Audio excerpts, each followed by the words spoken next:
Hello, everybody. It's Julie D. from NordoniaHills.news, and this is Jabbering with Julie. So this is our second show, our new online show.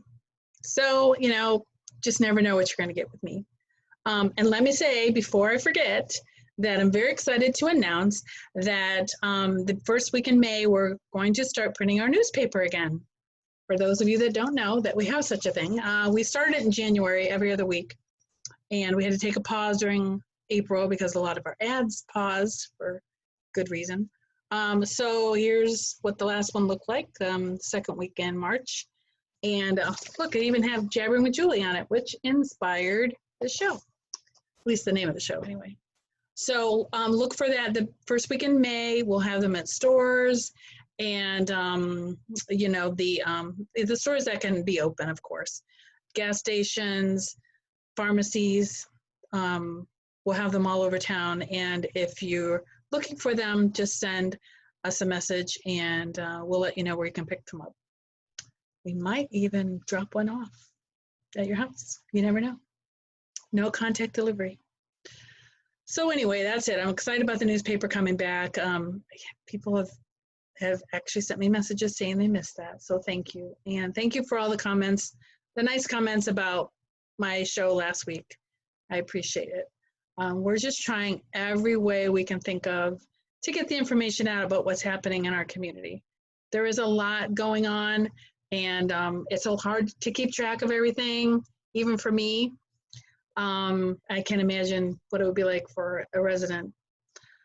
And I feel that it's very important, no matter what community you live in here, you need to know what's happening in the communities around you because, we're all in this together.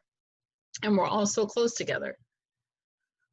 So I just want to do a little recap of some of the stories that we put up this week on our website, NordoniaHills.news.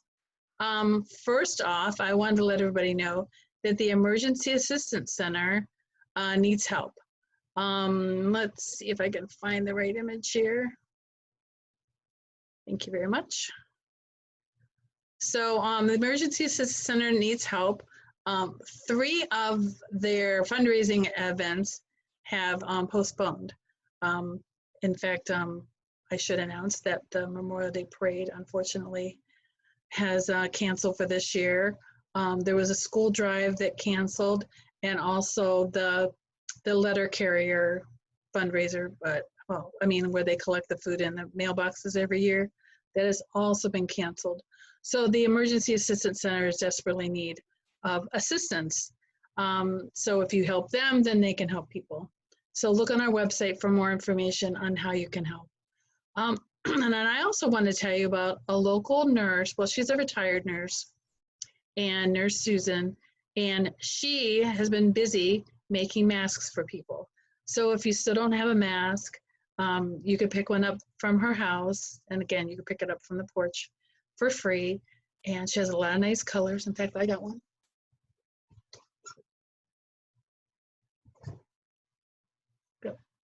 Got one from her. She uses the Joanne fabric design or pattern, and she has lots of different colors.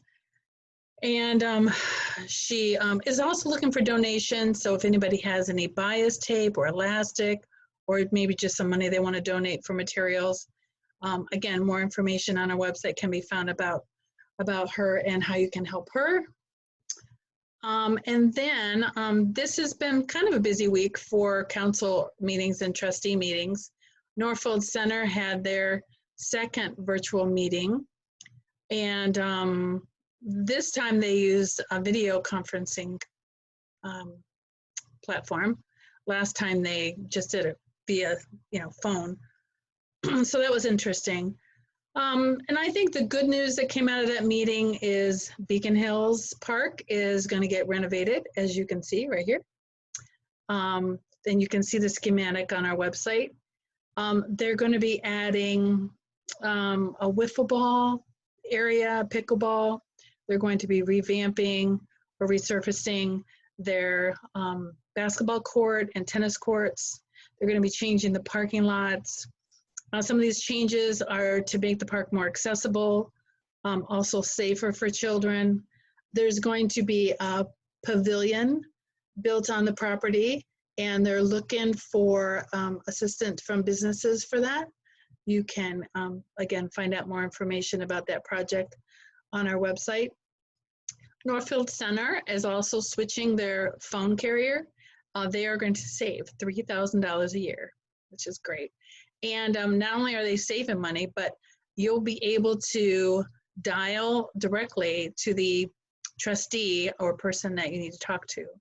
And you can also skip the automated attendant and go right in. More information on the phone numbers and how to get in touch with the individual trustees can be found on the Northfield Center website. We also have it on ours. So that's the deal about Northfield Center. The same night, City of Macedonia had their council meeting, their first virtual one, and it went pretty well.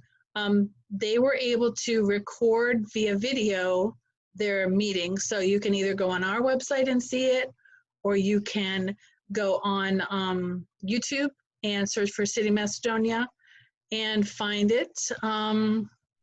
It was interesting. It's just if you watch the video, you will have to, in video conferencing is fun and sometimes maybe not so fun because you can't always, the audio is kind of weird and there's sometimes weird noises behind it.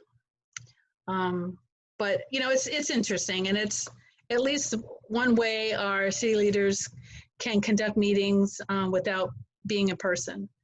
I know that Jen Tully mentioned that hopefully for the May meetings, they'll be able to conduct them in the city council chambers, just far apart from each other. We're waiting for information from the governor about how they can conduct their meetings.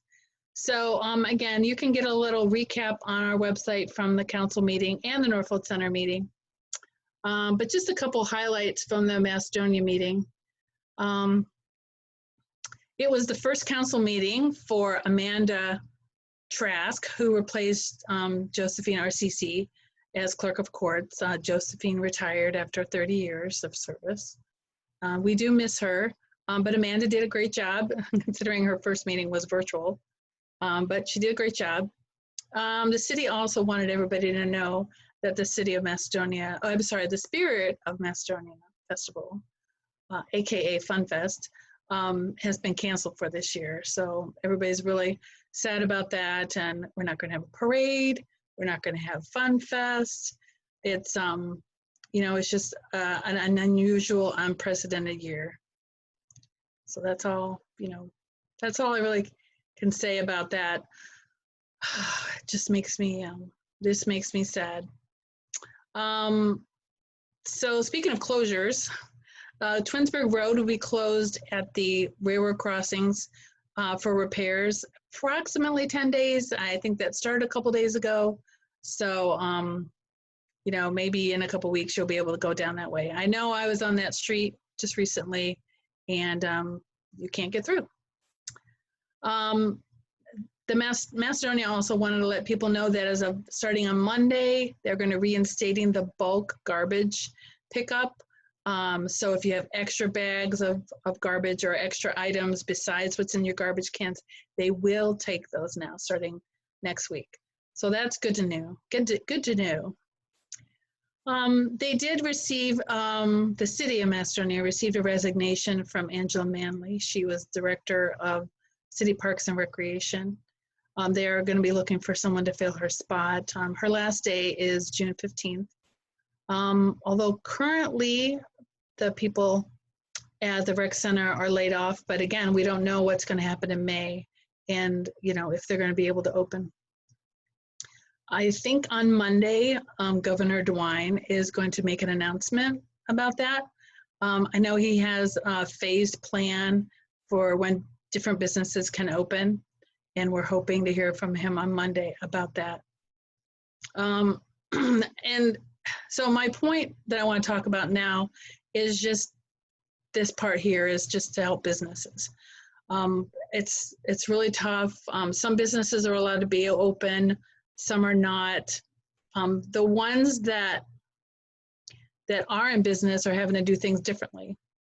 obviously restaurants and the like. And who knows, in May, we may even have new instructions. Some people are saying maybe restaurants will be able to be open in part soon, and that would be great. So if you're a local business and your business is changing and maybe you're offering different services or there's different protocols for how people can interact with you, let us know. And if your business is going to open in May, let us know as well. Anything business related, we need to get information to the people. And we have the best way online of reaching people. Our Facebook reach engagement numbers are over 100,000 a month. And we are the best way to get your news online. So I'm looking to connect with businesses and help them get the word out. So we've cut our advertising 50%, just for a limited time while things are tough for everybody. You know, maybe a business who haven't been able to afford advertising could finally advertise. So I really want to help. Also, we're offering some free social media classes for businesses. And we're starting with Instagram on Monday. We're doing a 10-day tour of Instagram.